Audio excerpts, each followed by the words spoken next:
Let's get ourselves connected. Gotta get yourself connected.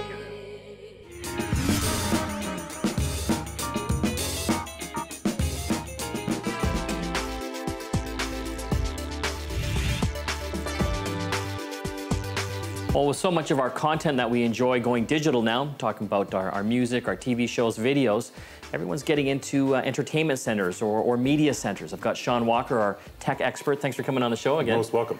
We've had a lot of looks at Windows Media Center, yes. But I want to have a look at something now called Myth TV, which runs on Linux. Correct. And something kind of cool about this is that you don't have to have super powerful machines to run it. Yeah, that's one of the benefits to Linux is you can typically revitalize some old hardware that maybe isn't good enough to run Vista or some other form of Windows. You can actually reuse it for other purposes. We've got basically the main computer here, right? And this is just a refurbished computer you bought for $200. Yeah, that's not bad. No. When you consider what media centers are going for in the market, yeah. I mean, this is a pretty good way to get started with it. So it's got 1.2 terabytes, which is usually enough storage for most people. And then there's an encoder card. A TV card. Exactly. Yeah. That takes the video from the cable and basically encodes it and puts it on your hard drive. So essentially, this is kind of the main box, the server that's serving up the content to the TV or other computers in the house. Correct. So this is like a multi-room PVR system, and this sits in the basement and this sits up in the living room. So what kind of processor is in this one? It's 1.8 gigahertz single core processor. Okay, so that's kind of an older machine, and this one here is looks like an Intel Celeron chip here. So these are kind of older machines, but they're still good enough to run a lot of the TV. What about high definition? This processor here will just do MPEG-4 HD barely, as long as it's 720. You try to push 1080 through it, it's gonna fall apart. You have to be running Linux though then to load the Myth stuff on. Yeah, exactly. And Knoppix was a distribution, or is a distribution that's been around for a while, that basically comes on a disk, and it's a complete distribution, everything that you need on a single disk. Well, the guy that wrote this basically took that and adapted and put all the Myth TV stuff on top of it. So you can basically be up and running with this, with everything configured in less than half an hour. So I guess the big thing is that it's all free too. Not the hardware, but the software. Absolutely, it's 100% free. Pretty simple to navigate. You can use obviously your keyboard or you can use a remote control. Absolutely, if you have a remote control, you have to have something that will actually interface in with Linux, that's probably one of the biggest problems that people have. But you can also use a wireless keyboard or what have you. So this is the main menu, pretty straightforward. Watch TV takes you to live TV, which is going through the computer and streaming over the network.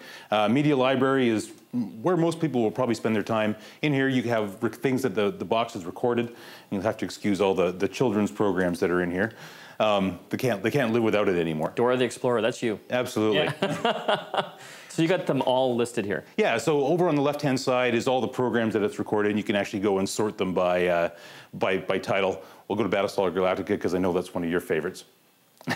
So you got to see a little preview here, and then you can bring it up full screen. Absolutely. So in this case, it's streaming it over my internal network because it's going from the server to the client.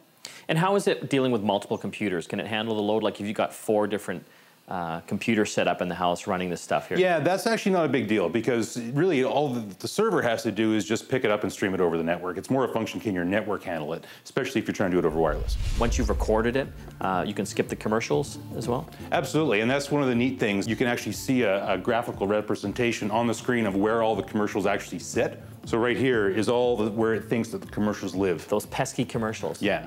But you don't do that in my show because that's all our special advertisers and sponsors, and it's very important that you watch all of their commercials. And from what I understand too, you can actually then take that and encode it into a different format, like for your iPod or what. Absolutely. One of the nice things, because this is Linux, there's codecs for pretty much anything. DivX, Xvid. You can transcode things to MPEG-4 or to the iPod format. You can go into job options, and one of the options is encode for iPod. You can actually put a DVD in. It'll actually rip the DVD and store it as a digital file as opposed to being on a disk.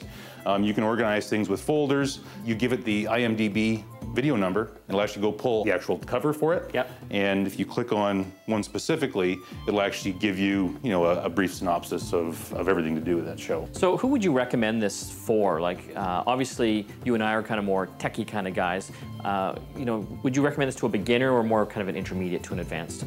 It's not so much your technical level, it's how much time you want to burn on it. Okay. And that's the honest truth. I mean, when I first started playing with this, I didn't know a huge amount about Linux. I've learned a ton. And the distributions are getting better and better and better, so they do more and more for you. But when something goes down, you have to dig through log files to figure out what the problem was. If you just want to sit down and watch TV, probably this is not for you. But if you like to build your own stuff and take hardware that you can get for a reasonable price and build something out of it, then it's actually a pretty good option. This is like the Pontiac Fiero of our day. Well, come on, don't go there. Well, thanks for coming on the show, Sean. You're most welcome. Where can people actually get more information about Myth and all the Linux stuff? MythTV.org. Well, you heard him. Check out the website. Sean Walker, our resident tech expert, talking about Myth TV and how you can set up a great home entertainment system for not a huge cost. Exactly. Get connected.